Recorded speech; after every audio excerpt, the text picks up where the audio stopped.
Hello student, मैं doctor Lakshmi Gupta, सह प्राध्यापक समाजशास्त्र। अभी तक हमने पिछले वीडियो में आपको बताया समाजशास्त्र की मौलिक अवधारणाओं के अंतर्गत समुदाय। आज हम चर्चा करेंगे समाज क्या है, समाज का अर्थ, समाज की परिभाषा, समाज की विशेषताएं और कितने प्रकार के समाज देखने को मिलते हैं। साधारण बोलचाल में अगर हम बात करते हैं तो जब बहुत सारे व्यक्ति इकट्ठे हो जाते हैं तो ऐसे व्यक्तियों के समूह को हम समाज की संज्ञा दे देते हैं। जैसा हम कहते हैं ब्रह्म समाज, जैन समाज, अग्रवाल समाज, ये समाज नहीं है समाजशास्त्र की भाषा में, ये समूह है। लेकिन सामान्य तौर पर प्रचलन में यही देखने को मिलता है कि इसे हम समाज की संज्ञा दे देते हैं। समाजशास्त्र में समाज शब्द का प्रयोग विशेष अर्थों में किया जाता है। यहाँ व्यक्ति और व्यक्तियों के बीच पाए जाने वाले संबंधों के आधार पर निर्मित व्यवस्था को समाज कहा जाता है। यानी व्यक्ति तो हैं, व्यक्तियों का समूह भी है, लेकिन व्यक्तियों के बीच में पारस्परिक संबंधों का होना अत्यंत आवश्यक है। व्यक्तियों का समूह नहीं, वरन आपस में विचारों का आदान प्रदान होना अत्यंत आवश्यक है। अगर ये आदान प्रदान नहीं होता तो वह एक समूह हो सकता है, समाज नहीं हो सकता। समाज की अलग अलग विद्वानों ने अपनी अलग अलग परिभाषाएं दी हैं। प्रमुख तौर पर जिन विचारक का नाम समाजशास्त्र की परिभाषा में विशेष तौर पर लिया जाता है वो हैं मैकाइवर एवं पेज। मैकाइवर एवं पेज ने समाजशास्त्र को निम्न शब्दों में परिभाषित किया है: समाज रीतियों एवं कार्यप्रणाली की, अधिकार एवं पारस्परिक सहायता की, अनेक समूहों तथा विभागों की, मानव व्यवहार के नियंत्रणों तथा स्वतंत्रता की एक व्यवस्था है।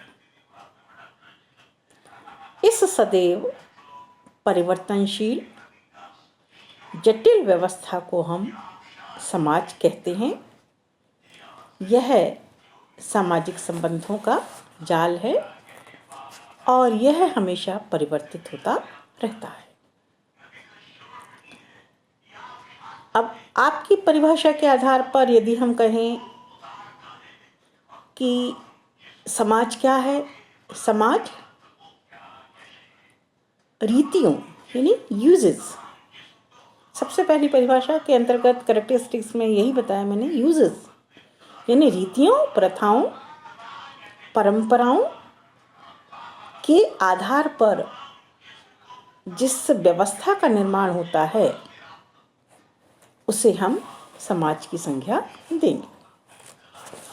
कार्यप्रणालियों यानी समाज में काम करने का कोई ना कोई तरीका होता है, उस तरीके के आधार पर प्रत्येक व्यक्ति कार्य करता है और जिससे हम अपने उद्देश्य की पूर्ति करते रहते हैं, जिसे हम सामान्य तौर पर संस्था के तौर पर भी जानते हैं। अधिकार। अधिकार कहा जाता है सत्ता या प्रभुत्व।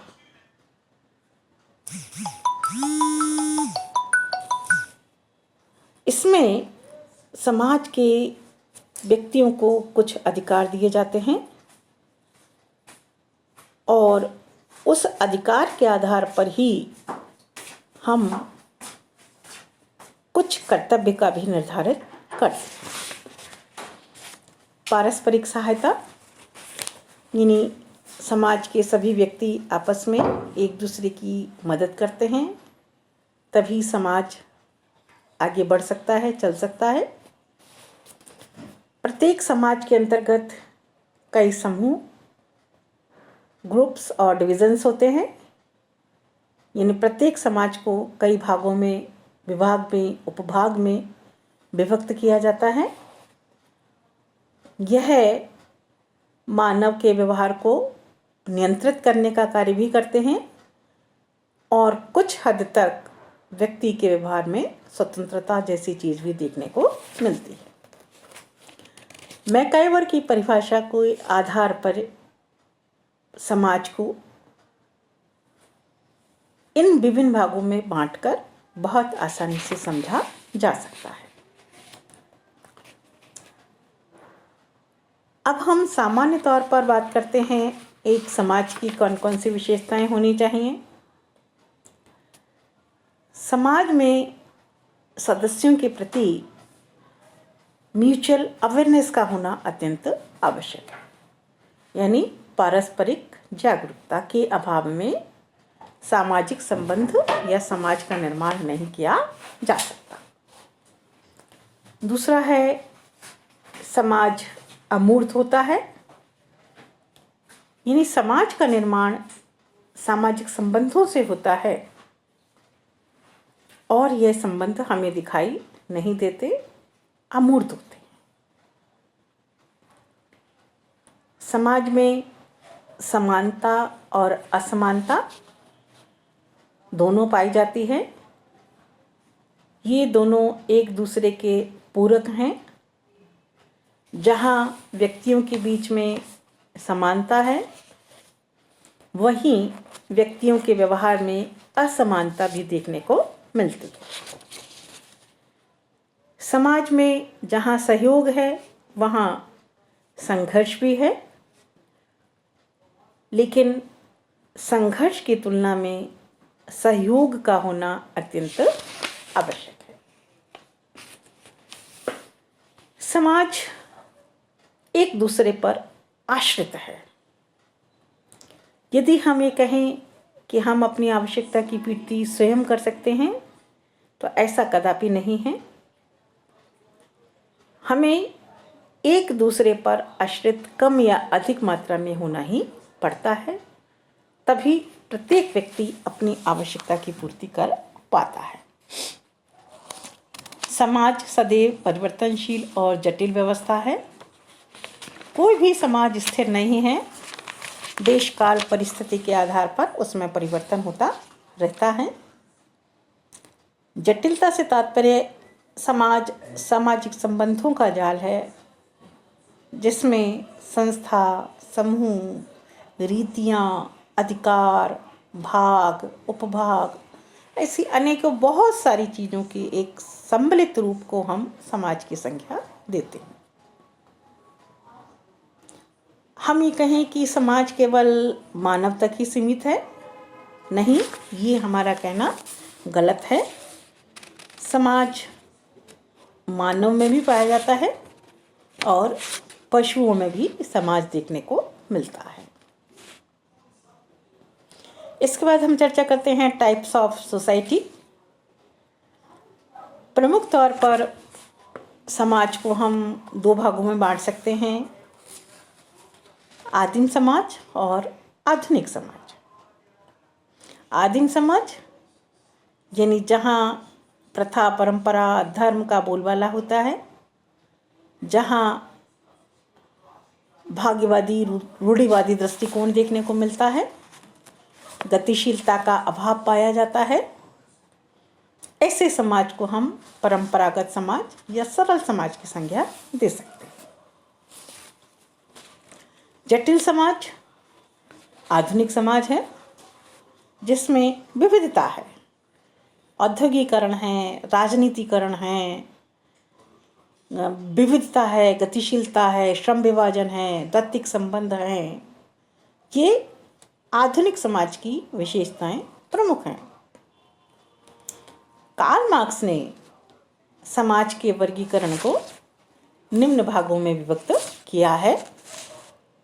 पहला है आदिम समाज या प्रिमिटिव सोसाइटी, दूसरा है एशियाई समाज, एशियन सोसाइटी, प्राचीन समाज, एशियंट सोसाइटी, साम्यवादी समाज और पूंजीवादी समाज। आपने समाज को इस प्रकार विभक्त करके समझाने का प्रयास किया है। Thank you.